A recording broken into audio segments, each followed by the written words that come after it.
Сәлеметсіңдер ме балалар? Бүгінгі сабағымыздың тақырыбы массалар ақауы байланыс энергиясы. Сабағымыздың негізгі мақсаты атомдар ядросының массалар дефектісін анықтау. Атом ядросының байланыс энергиясының формуласын есептер шығаруда қолдану. Сендер білесіңдер, барлық атомдардың құрылысының күрделі екендігін. Атом ядродан тұрады және оны теріс зарядталған электрондар айнала қозғалып жүреді. Ядроның өзі протон және нейтроннан тұрады. Протонның таңбасы, зарядының таңбасы оң, нейтронның заряды жоқ.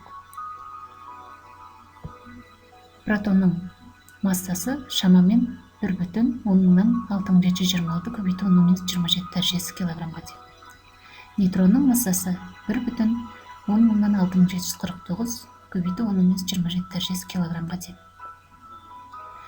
Протонның заряды 1,6×10^19 дәрежесі кулон. Нейтронның заряды 0-ге тең. Радиусы ядроның 10^15 дәрежесі метрге тең. Атом ядросы протондардан және нейтрондардан тұрады. Ядро құрамындағы протондар оң зарядталған. Сондықтан олар бір-біріне тебіледі. Неге? Осы ядро тебіліс күшінің әсерінен ыдырап кетпейді. Протондардың арасында тебіліс күші бар. Ядрода нуклондарды қандай күш ұстап тұрады? Бұл күш кулон күш емес. Бұл күш ауырлық күші емес. Бұл күш өте қуатты, табиғаты мүлдем бөлек, басқаша күш. Ол күш ядролық күштер деп аталады. Ядродағы нуклондарды ыдыратып кетуден сақтап, оның берік байланысын қамтамасыз ететін күштер. Ядролық күштің қасиеттері. Ядролық күштер тек ядродағы көрші нуклондар арасында ғана болады. Нуклон зарядынан тәуелсіз күшті күш. Өте қысқа аралықта ғана әсер етеді. Байланыс энергиясы. Масса ақауының болуы ядроның құраушы бөлшектерін бөлу үшін өзара тартылыс күшін жеңу қажеттілігіне байланысты. Бұл күшті жеңу үшін энергия керек. Оны ядро байланыс энергиясы деп атайды. Байланыс энергиясын Е әрпімен белгілейміз. Байланыс энергиясының өлшем бірлігі джоуль. Байланыс энергиясының формуласы Е тең болады дельта М көбейту С квадрат. Мұндағы дельта М дегеніміз массалар ақауы, өлшем бірлігі килограмм. С дегеніміз вакуумдегі жарық жылдамдығы. Оның мәні 3 көбейту 18 дәрежесі метр бөлу секундқа тең. Массалар ақауы. Ядроның массасы оны құрайтын нуклондардың массасынан әрқашан кіші. Олардың айырымы масса ақауы деп аталады. Масса ақауы дельта М-ді мына формуламен есептейміз. Дельта М тең болады протон саны көбейту массаның протон массасына көбейтеміз. Қосамыз нейтрон саны нейтрон массасына. Одан азайтамыз ядроның массасын. Массалар ақауы ядро массасының оны құраушы нуклондармен салыстырғандағы өзгерісі. Масса мен энергия арасындағы байланыс заңдылығы. Яғни энергия тең болады м/с квадрат. Ядролардың байланыс энергиясы.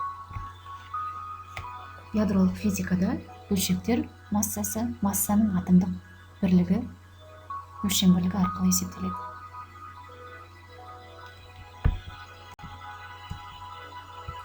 Яғни бір массаның атомдық бірлігінде 1,166 дәрежесі килограмм бар. Бөлшектер энергиясы электрон вольт өлшем бірлігімен анықталады. Бір электрон вольтта 1,16 көбейту 10^19 дәрежесі джоульға тең. 1 мега электрон вольт 1,16 10^13 дәрежесі джоульға тең. С квадрат 9 көбейту 10^16 дәрежесі метр квадрат бөлу секунд квадрат. 1,166 көбейту 10^27 дәрежесін 9 көбейту 10^16 дәрежесіне көбейтіп 1,16 10^13 дәрежесіне бөлген кезде 931,15 саны шығады жоқта болғанда. Бұл сан ядролардың байланыс энергиясы үшін қажет. Яғни мега электрон вольтпен энергияны есептеу кезінде 931,15-ті массалар ақауына, яғни массаның атомдық бірлігі өлшем бірлігіне көбейтсек жеткілікті. Сонымен Z ядродағы протон саны, N ядродағы нейтрон саны, массалар ақауының формуласы, байланыс энергиясының формуласы. Меншікті байланыс энергиясы деген ұғым бар. Меншікті байланыс энергиясын анықтау үшін байланыс энергиясын массалық үлеске бөлеміз. Меншікті байланыс энергиясы дегеніміз бір нуклонға сәйкес келетін энергия.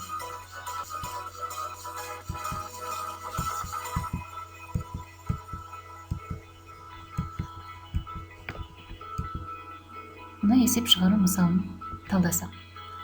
Берілгені темір. Темір ядросының байланыс энергиясын мегаэлектрон вольтпен анықтаңыз. Және меншікті байланыс энергиясы нешеге тең дейді. Бұл үшін біз Менделеев кестесінен темірдің реттік номерін және де массалық үлесін анықтап аламыз. Темірдің реттік номері 26. Реттік номері бұл протон санын білдіреді.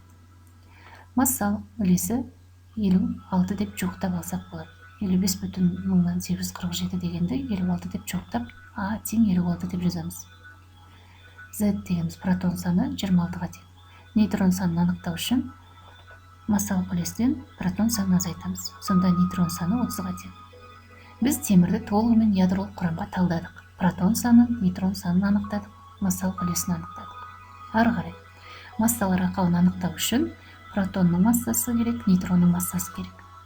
Протон мен нейтронның массасы көп жағдайда, көп есептерде қолданылады. Сол себепті оны мүмкіндігінше жаттап алсақ болады.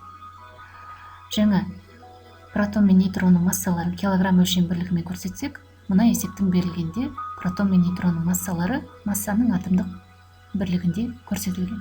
Бұл мәнді дәптерімізге мұқият жазып аламыз. Сонымен массалар ақауын есептеу үшін протон санын протонның массасына көбейтеміз. Қосамыз нейтрон санын нейтрон массасына. Яғни бұл есепте протон саны 26-ға тең, 26-ны протонның массасына көбейтеміз. 1,100,783-ге. Қосамыз. Нейтрон саны 30-ға тең болды. 30-ды 1,865-ге көбейтеміз. Азайту ядроның массасы. Ядроның массасын Менделеев кестесінен алсақ та болады. Жоқтап 55,847 немесе толық мәнін алсақ болады. Азайтып, шыққан мәнді 931,15-ге көбейткен кезде байланыс энергиясы анықталады. Байланыс энергиясын массалық үлеске, яғни 56-ға бөлген кезде біз меншікті байланыс энергиясының сан мәнін анықтайтын боламыз.